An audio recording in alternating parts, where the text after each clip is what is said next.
Tanggal 14 Juni telah secara resmi dinyatakan sebagai Hari Purbakala Nasional yang diperingati sebagai momen penting tentang lahirnya lembaga induk di bidang kepurbakalaan yang menjadi akar dari lembaga tersebut dalam menjalankan fungsinya untuk dunia kepurbakalaan. Terhitung lembaga ini dibentuk sejak tahun 1913, usianya sekarang sudah 110 tahun, yang tanggal pendiriannya didasari bersamaan dengan lahirnya Oudetkundigdienst sebagai pengganti badan sementara yang dibentuk tahun 1901 dengan nama Komisi in Netherlands India for Oudetkundig op Java and Madura.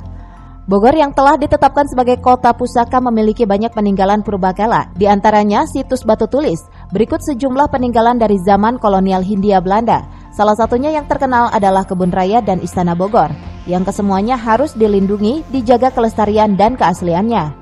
Pada peringatan Hari Purbakala ini, elemen masyarakat, sejarah, dan pemerintah Kota Bogor, khususnya Dinas Pariwisata dan Kebudayaan, pemerintah kecamatan, Ketua IPSI Kota Bogor, Sekolah Luar Biasa Al-Irsyad Al-Islamiyah Kota Bogor, dan Pemuda Al-Irsyad Cabang Bogor, memperingati Hari Purbakala pada 14 Juni 2023, dengan diiringi serangkaian acara melalui kegiatan Jelajah Sejarah Bogor di Kampung Empang. Beberapa tempat bersejarah di kampung penuh karomah ini menjadi spot edukasi langsung kepada para siswa serta elemen masyarakat.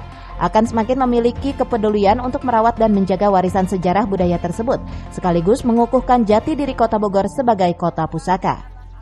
Usai menyusuri tempat-tempat bersejarah dan melihat langsung benda-benda pusaka, diskusi terbuka juga dilakukan di Sekolah Luar Biasa Al-Irsyad Al-Islamiyah yang menjadi pencetus pelaksanaan Hari Purbakala di Kota Hujan.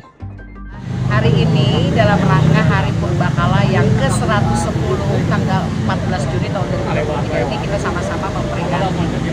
Jadi kita hari ini menjelajahi gitu ya, sebuah kampung sejarah, yaitu Kampung Sejarah Empang.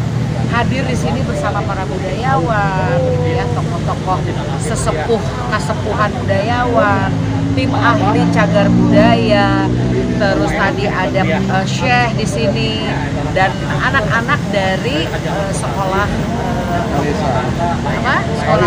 Arisan. Nah, jadi ini adalah merupakan satu momentum gitu ya, momentum kita di Hari Purbakala ini bahwa banyak peninggalan sejarah di Kota Bogor ini yang perlu dilestarikan oleh kita semua.